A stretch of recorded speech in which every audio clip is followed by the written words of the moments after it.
Hello and thank you for clicking on my channel, Cali Legends Media. I'd like to thank all the subscribers, both the old and the new. Those of you that have subscribed just recently, I want you to know I really appreciate each and every one of you. If you haven't subscribed to this channel, please hit that subscribe button, that thumbs up, like button, and the notification bell so you could be notified whenever a new video comes out. There's no associated costs with it. It's absolutely free. And sometimes you hear some pretty good stories. At least I think some of them are interesting. And it seems that a lot of my subscribers also feel the same. They show a lot of love on the comment section. That being said, leave a comment, good or bad, whatever you feel. I'm always open to read whatever you put and answer it, good, bad, or otherwise. That's my obligation to my subscribers. I feel that. Anyways, this video is a little bit out of my area. Reason being, it has to do with other races, and I really can't speak too much for them. I hung around with the whites a lot when I was in prison. I hung around with the raza mostly, but I hung around with the whites a lot. I was real close with the guy who had the yard, and with a couple of the guys that had blocks and stuff. I don't know. They would just talk freely in front of me. You know, I was their friends. You know, I was surprised, but yeah, they were really cool. They probably thought I was white. I don't know. Anyways, no, I'm sure they knew I was raza. Anyways, this has to do with mostly the white car and the Crips. Okay. One day this guy came in and was confronted by these white guys, right? And you could tell whatever was being said wasn't cool. You know, but the guy kept pushing with his cart. He had his stuff in the cart. He's going over to go into the building and go put his stuff up in his cell, right? And he's answering like kind of harsh with these guys, you know? But he didn't do anything, which I think became a problem for him later on. I'm not sure. I know for a fact that there's people that were in Ironwood around this same time, because I heard it mentioned on other people's channel. This was around, I would say 2001, 2002, around there. And this was either B yard or D yard. I don't remember what yard it was exactly. Anyway, so this Crip, this white Crip, goes into his building, right? And man, I never seen nothing like it. Like, all eyes were on him. Word spread quick that he was there. Anyways, dude goes up and he puts his stuff away in his cell. And now there's a big commotion going on with the whites, you know. They don't want this guy on the yard. You know, in their opinion, he's a race traitor, you know. I did another video where I mentioned that one of the Christian guys there on the yard had got rolled up because he was whiting this sister, a black woman, right? And when the whites found out, yeah, they smashed him ugly, got him off the yard. He was a Christian guy. You know, he wasn't with the politics or anything, but he didn't pay attention when they told him to stop writing, or he continued. They found out. She told one of the brothers that was there in the gym with this white dude, and then that brother told the white dudes that had the car for the whites. Probably because he liked the same girl, you know, or knew the girl personally and didn't appreciate this white dude writing her. I don't know what their issues were. I think it was just racial. It was a racial situation. Same thing with this Crip. Being that he's in a black gang is offensive to them. You know, so he's like trading races, or however they put it, right? So they want this guy off the yard.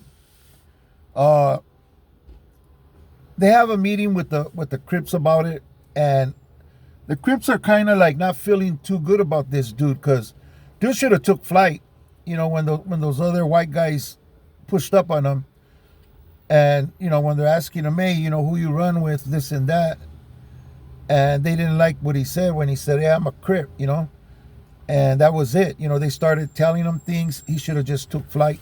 At that point, that was the situation it was in, but he didn't do it. And I know that the blacks in there, they felt some kind of way about that. Nevertheless, the guy didn't last very long on the yard. I don't know what happened with the dude. All I know is one day they came and they went to his cell and they took him out and walked him off. I don't know if he rolled it up or if they had taken him, because there was a riot between the whites and the blacks around that time. And I don't know if that's why they took him. If I don't even know what the riot was about. That was like none of my business, really. I didn't even want to know. All I know is that they got off and they were both on lockdown. And dude got rolled up, And I don't know what the reason why they rolled up the white Crip, but he was gone. And I never thought about it, I never thought about a situation like that. Because I had met Mexicans that were Crips, and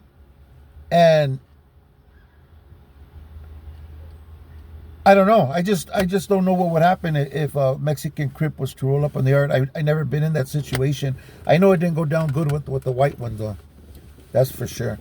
I know the Crips have Samoans. They have Asian guys. They have a lot of different races in whites, Mexicans. They have a lot of different races in their gang. Bloods too, and they're deep. It's not just one or two. They're deep. Especially like the Asians, Mexicans. I don't see a lot of white Crips, but I know they exist. Anyways,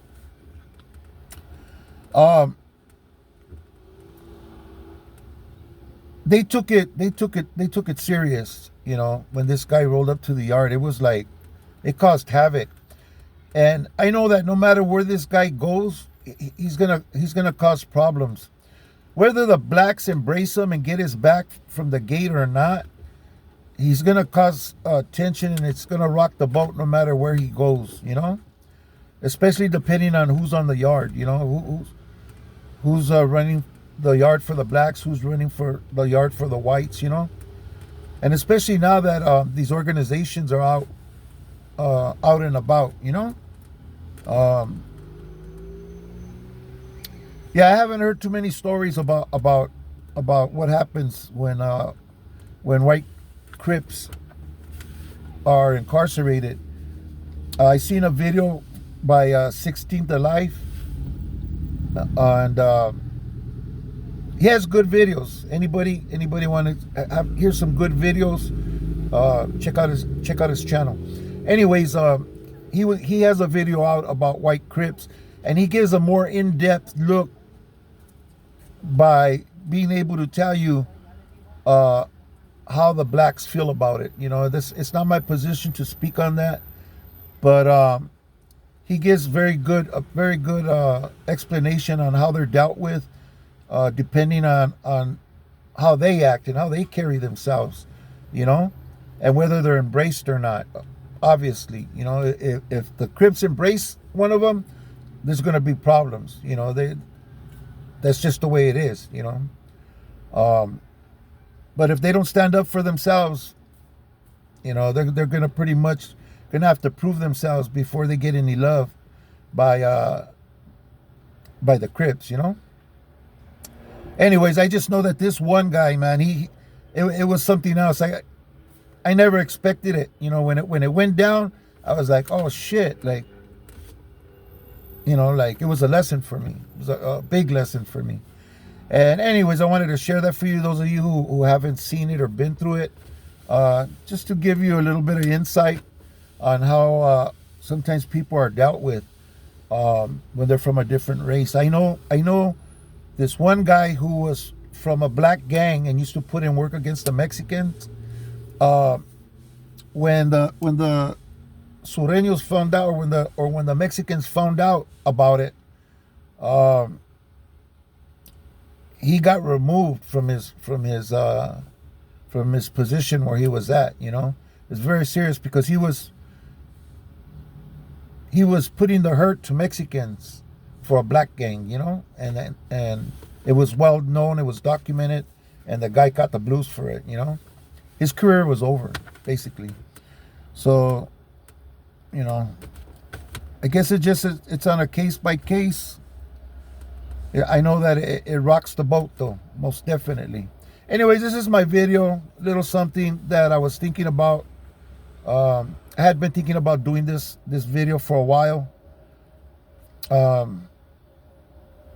without getting into any details about the riot or you know, individual situations, how they go. I just wanted to share the main parts of it. Anyways, thank you for watching this video. Again, if you haven't subscribed, please subscribe to my channel. Hit that like button, notification bell. And let's hang on to our freedom. Let's not end up in places like that where the color of your skin could get you caught up in something, or the gang that you belong to, or you know, what you're doing in your life. All of that affects our families and our loved ones. I want to thank you for watching. God bless you. Take care, and I hope to see you on the next video.